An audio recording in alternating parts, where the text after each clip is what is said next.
Take a moment and think about every payment that will leave your bank account this month, not next year, not sometime in the future. This month, your mortgage or rent, your car payment, your insurance, your phone bill, your internet, your streaming services, your credit card minimums, your subscriptions, your student loans, your healthcare costs, maybe a gym membership you barely use, maybe a software subscription you forgot existed. Now add them all together, not mentally. Really imagine seeing every single one listed on a piece of paper. The total would probably surprise you. And that's exactly the problem. Millions of Americans are not running out of money because they are reckless. They are running out of money because they are drowning in dozens of monthly obligations that quietly grow year after year. Most people don't notice it happening. It doesn't feel dramatic. There is no single day when everything falls apart.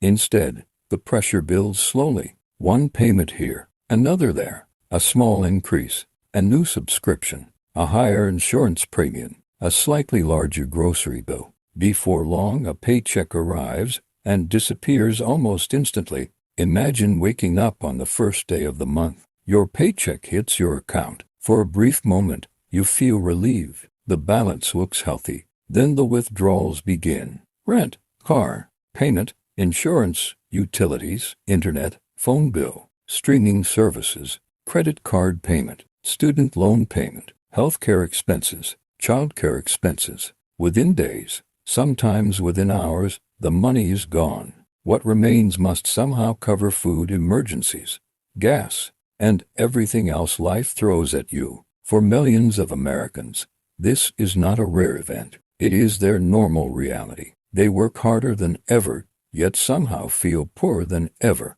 They earn more than they did 5 years ago, yet have less breathing room. They are trapped in a system of recurring payments that never stop demanding more. The most dangerous part is that these payments often feel small when viewed individually. $10 here, $15 there, $20 somewhere else.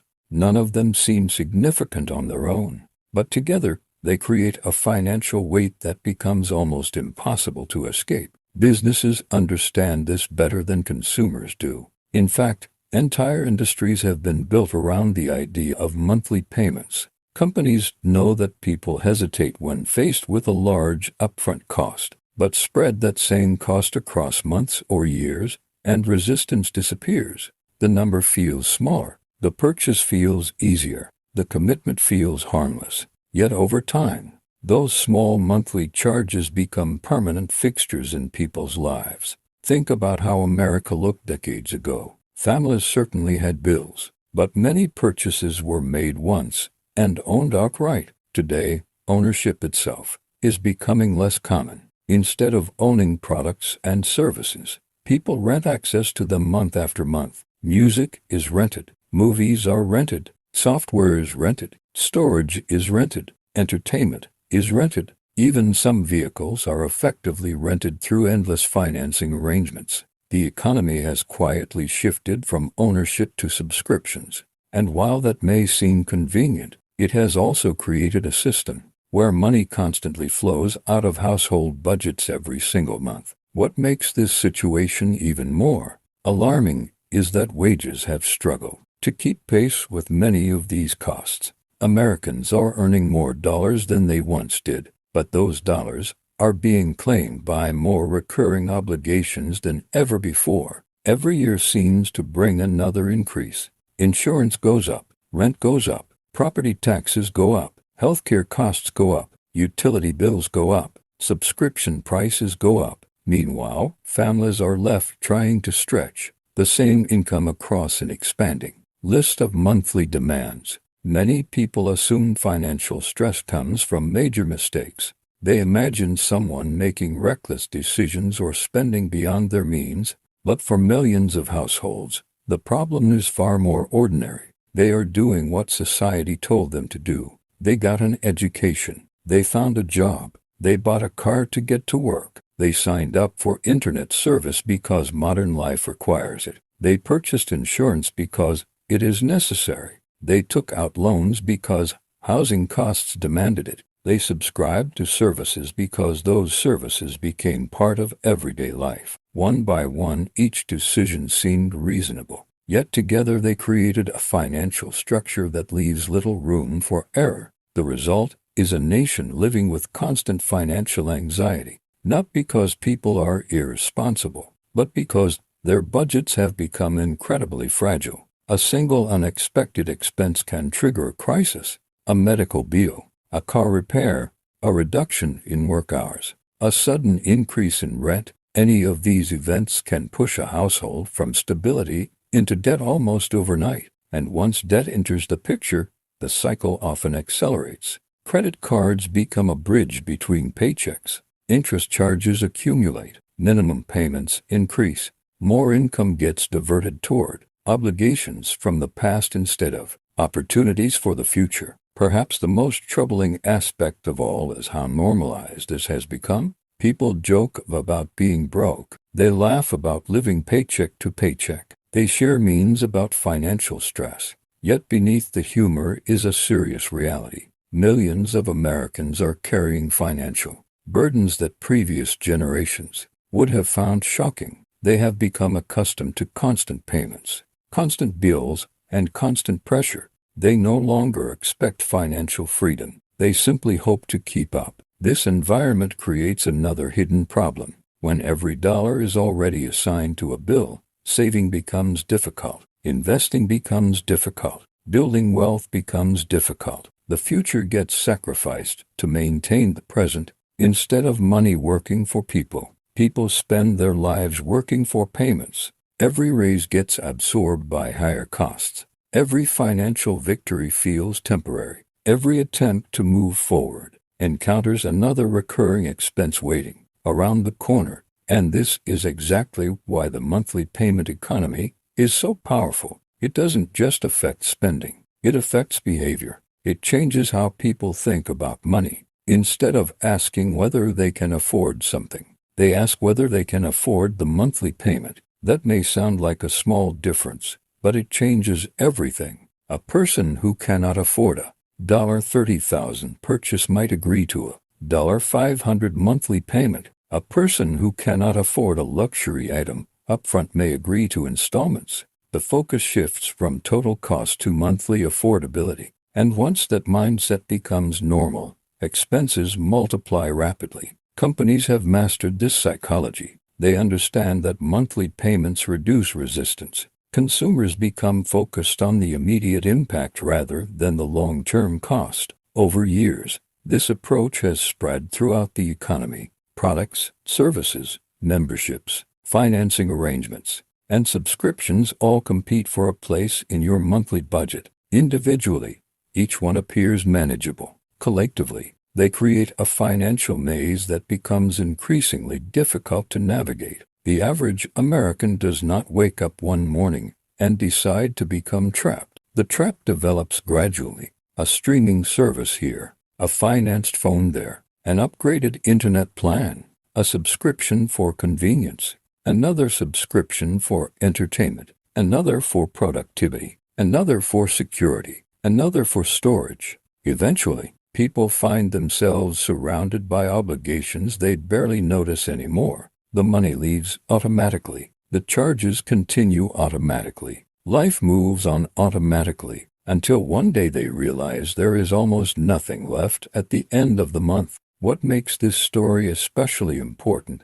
is that it is not just about individuals. It is about the direction of an entire society. An economy built on recurring payments depends on consumers continuing to commit future income. It depends on people accepting long-term obligations. It depends on households remaining financially engaged month after month, year after year. The more payments people carry, the more dependent they become on maintaining constant income. And the more dependent they become, the less freedom they have when unexpected events occur. Right now, millions of Americans feel something is wrong. They work hard. They earn decent incomes. Yet financial peace seems further away than ever. They cannot understand why progress feels impossible. They cannot understand why their bank accounts never seem to grow. They cannot understand why every month feels like a race against time. The answer may be simpler than they realize.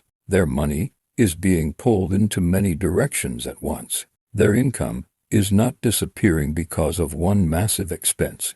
It is disappearing because of dozens of recurring obligations, quietly draining resources month after month. And here is the uncomfortable truth. This problem is still growing. New payment models continue to emerge. New subscription services continue to appear. New financing options continue to encourage spending. The system is becoming more sophisticated, more convenient, and more difficult to resist. Yet the consequences are becoming harder to ignore. America is not just facing an inflation problem. It is not just facing a debt problem. It is facing a monthly payment problem, a problem hidden in plain sight, a problem that affects rich and poor alike, a problem that has transformed the relationship between income and financial freedom. And in the next part of this story, we are going to uncover exactly who benefits from this system, why it keeps expanding, and how millions of people became trapped without ever realizing what was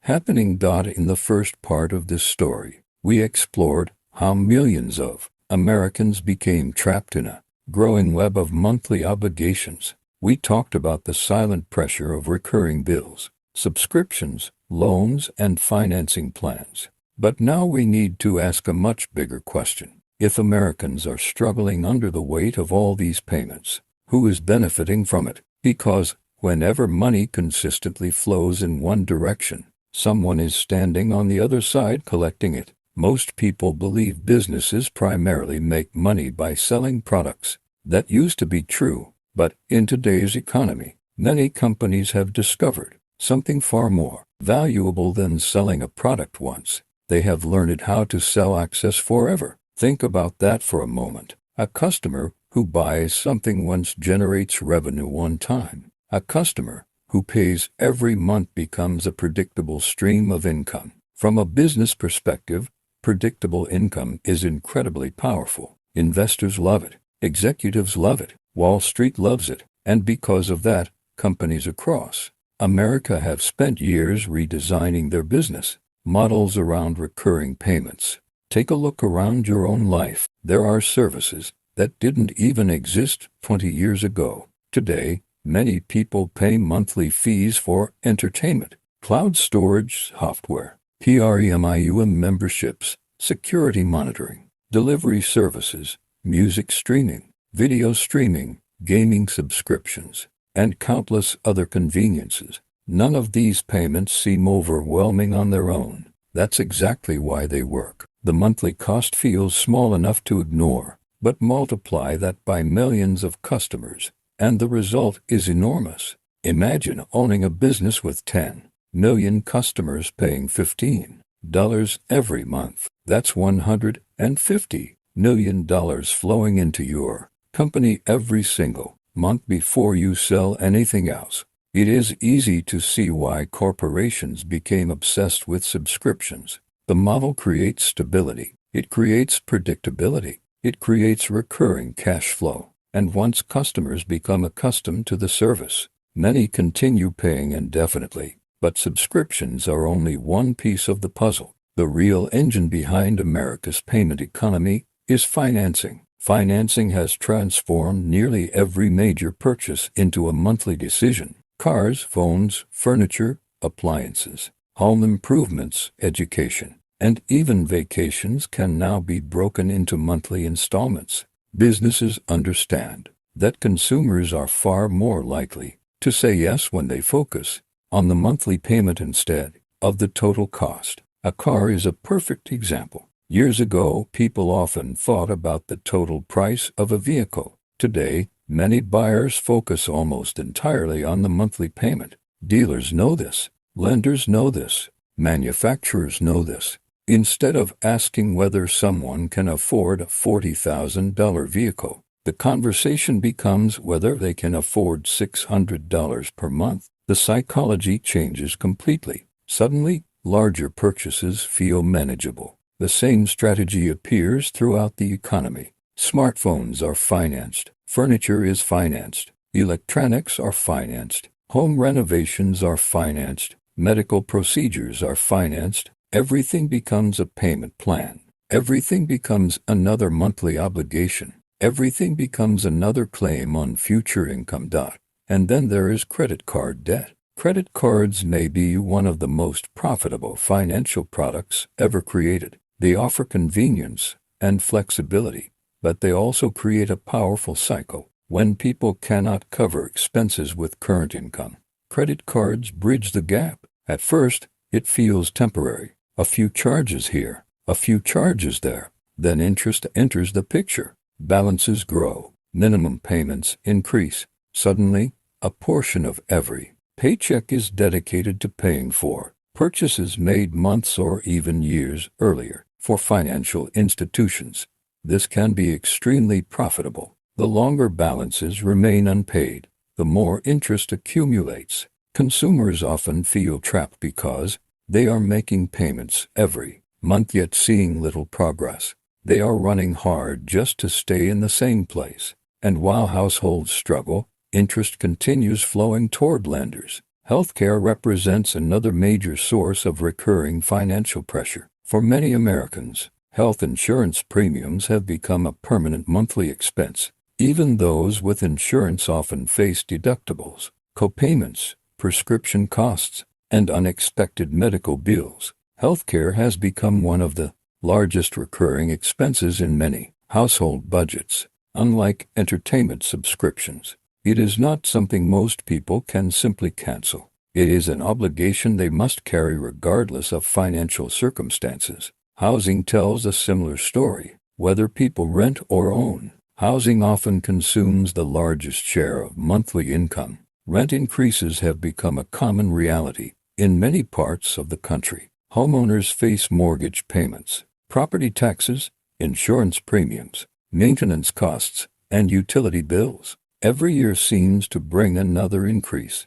Every year claims a slightly larger portion of income. And here is where the situation becomes especially dangerous. These systems are interconnected. Higher housing costs leave less money available for savings. Less savings means greater reliance on credit cards during emergencies. Credit card debt creates higher monthly payments. Higher monthly payments reduce financial flexibility. Reduced flexibility increases vulnerability to future shocks. The cycle feeds itself. The truth is that modern consumers are surrounded by businesses competing for a share of their future income. Every company wants to become part of your monthly budget. Every company wants recurring revenue. Every company wants customers who pay automatically. Once enough businesses succeed, households find themselves managing dozens of financial relationships simultaneously. What makes this system so effective is convenience.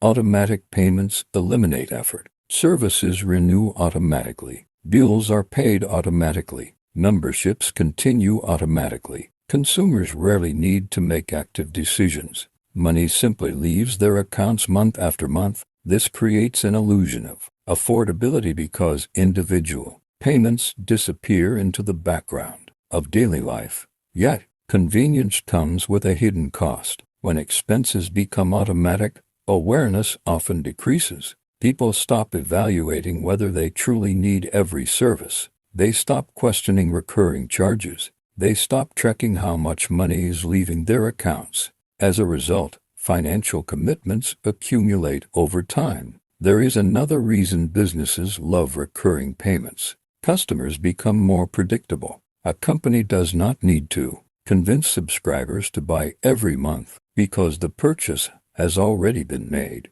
Revenue arrives automatically. This predictability increases company valuations and attracts investors. In many industries, recurring revenue is considered more valuable than one-time sales. Wall Street understands this very well. Investors often reward companies that generate steady recurring income. As a result, executives face strong incentives to convert products into subscriptions, memberships, or financing arrangements. The goal is not simply to make a sale. The goal is to create a long-term payment relationship. This transformation has quietly changed the American economy. The focus is no longer just on what consumers buy. The focus is on what consumers commit to paying every month. Businesses have learned that controlling monthly cash flow can be even more valuable than controlling individual transactions. The consequences are visible everywhere. People with respectable incomes often feel financially constrained. Families earning far more than previous generations still experience stress. Workers receive raises yet feel little improvement in their quality of life. Why? Because additional income is often absorbed by expanding monthly obligations. The money arrives and immediately gets assigned to existing commitments. Many Americans are beginning to realize that financial freedom is not determined solely by income. It is determined by the gap between income and obligations. A household earning $100,000 with overwhelming monthly payments may feel less secure than a household earning $70,000 with fewer commitments. The difference is not always how much money comes in. The difference is how much money remains. And that brings us to the most important realization of all. The payment economy is designed to grow. Companies continuously search for new opportunities to create recurring revenue. New services emerge. New financing options appear. New subscription models are introduced. Every year brings additional ways to monetize convenience, access, and future income. For consumers, this means the challenge is becoming more difficult. The number of monthly decisions continues to increase. The competition for household income continues to intensify. And unless people actively take control of their financial lives, they can find themselves trapped in a cycle they never intended to enter. But there is good news. Understanding the system is the first step toward escaping it. Once people recognize how recurring payments influence their behavior, they can begin making different choices. They can start identifying unnecessary obligations. They can evaluate true costs instead of monthly costs. They can rebuild financial flexibility one decision at a time. Because the ultimate goal is not merely earning more money. The ultimate goal is reclaiming control over where that money goes. And in the final part of this story, we will explore exactly how Americans can break free from the payment trap, regain financial breathing room, and build a future that is not controlled by endless monthly obligations. For years, millions of Americans have been told the same solution to their financial problems.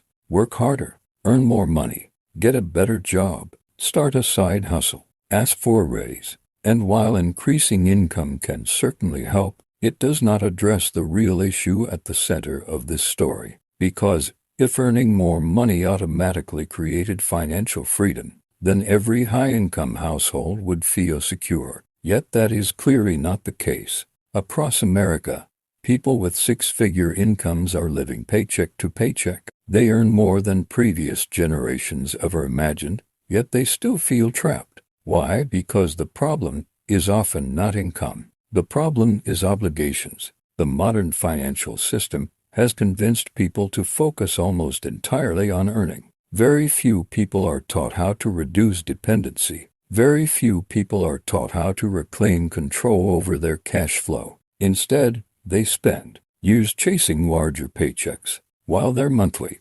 commitments continue growing alongside them. Every raise gets absorbed by a bigger house, a newer car, higher insurance costs, additional subscriptions, more financing agreements, and lifestyle upgrades. The result is a strange reality where people earn more than ever, but feel less free than ever. Imagine two individuals. One earns $70,000 a year and has very few monthly obligations. The other earns $150,000 a year, but has massive mortgage payments, expensive vehicle loans, subscription services, credit card debt, and lifestyle expenses. Which person is actually wealthier? Most people immediately point to the higher income. But true financial security depends on what remains after obligations are paid. The person with fewer commitments may actually have more freedom, more flexibility, and more peace of mind. This is the secret that many Americans never discover. Financial freedom is not just about increasing income. It is about reducing dependence on future income. Every payment you eliminate is money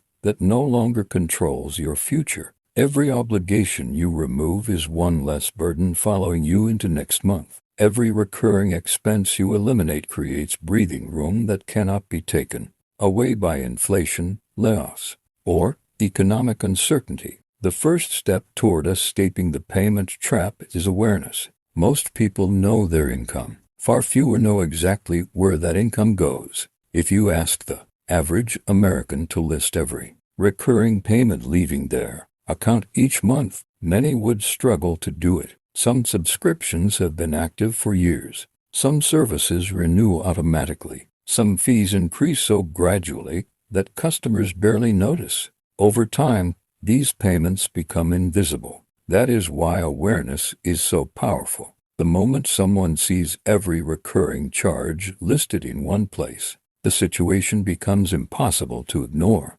Suddenly, what felt like a handful of expenses becomes dozens. The total often shocks people, not because any individual payment is large, but because the combined weight is enormous. The second step is understanding the difference between value and habit. Many monthly payments continue because people have become accustomed to them, not because they genuinely improve their lives. A subscription that once seemed exciting may no longer be used. A premium service may offer little benefit. An expensive plan may provide features nobody actually needs. Yet the payments continue month after month because stopping requires effort. Companies count on this behavior. They understand that inertia is powerful. Many customers keep paying simply because canceling is inconvenient. That is why one of the most effective financial strategies is periodically reviewing every recurring expense, not once,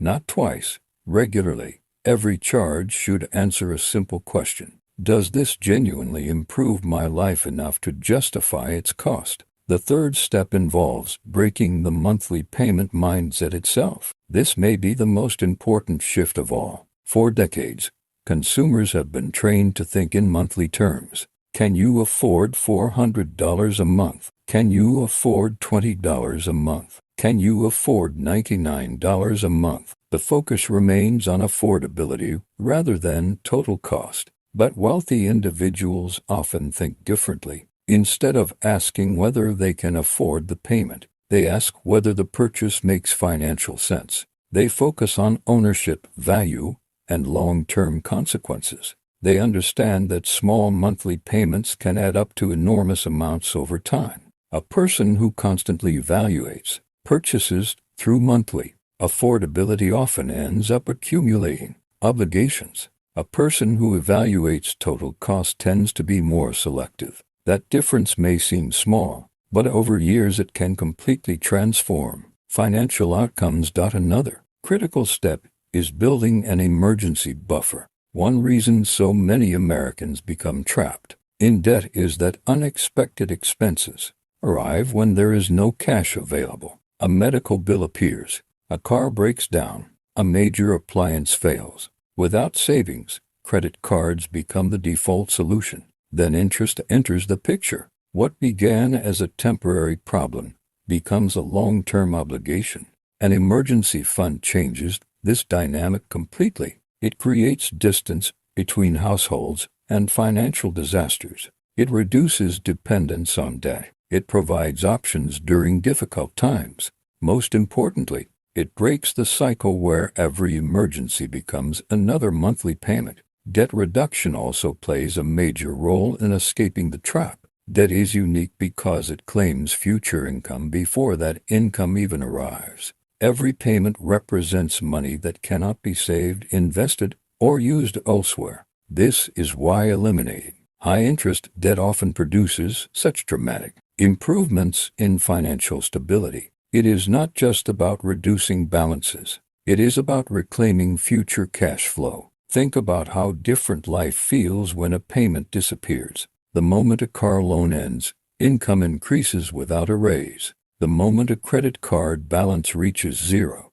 Flexibility increases without changing jobs. The moment a recurring obligation vanishes, financial breathing room expands. Freedom grows not only when income rises, but when commitments fall. There is also a psychological benefit that rarely receives enough attention. Constant payments create constant stress. Even when people can technically afford their obligations, the pressure remains. Bills must be paid. Due dates must be remembered. Income must continue arriving. There is little margin for error. This ongoing pressure affects decision-making, relationships, health, and overall well-being. Reducing obligations does more than improve finances. It often improves quality of life. People sleep better. They worry less. They feel more in control. They gain confidence because their future no longer depends on maintaining a fragile financial balancing act. Of course, escaping the payment economy does not happen overnight. Most people cannot simply eliminate every obligation tomorrow. The system was built over years, and dismantling it requires patience. Small victories matter. One canceled subscription matters. One paid-off debt matters. One avoided financing agreement matters. Each step moves household closer to financial independence. The challenge is resisting a culture that constantly encourages more commitments. Every advertisement promises convenience. Every financing offer promises affordability. Every subscription promises value. The message is always the same.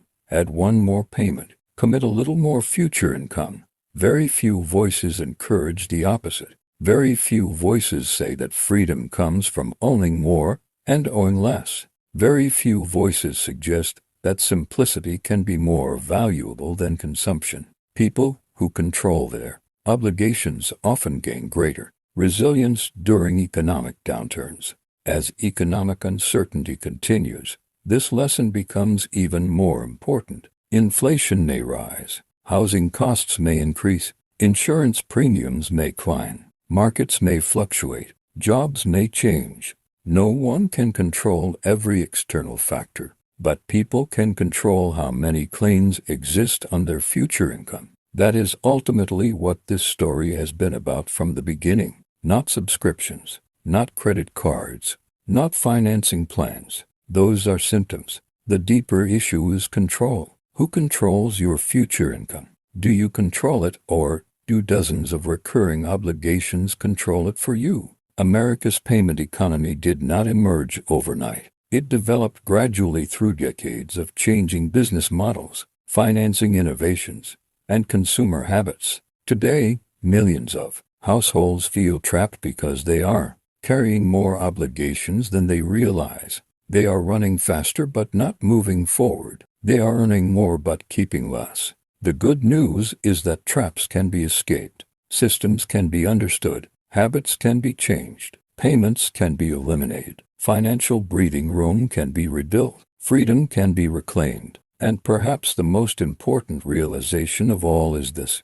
wealth is not measured only by how much money you make. Wealth is measured by how much of your life belongs to you. The fewer obligations demanding your future income, the more freedom you possess. The fewer payments controlling your decisions, the more choices you have. The less dependent you are on the next paycheck, the stronger your financial foundation becomes. Because in the end, the goal is not merely surviving the next month. The goal is building a life where your money serves you instead of serving an endless list of monthly payments. And for millions of Americans, that journey begins the moment they stop asking how much they earn and start asking how much of their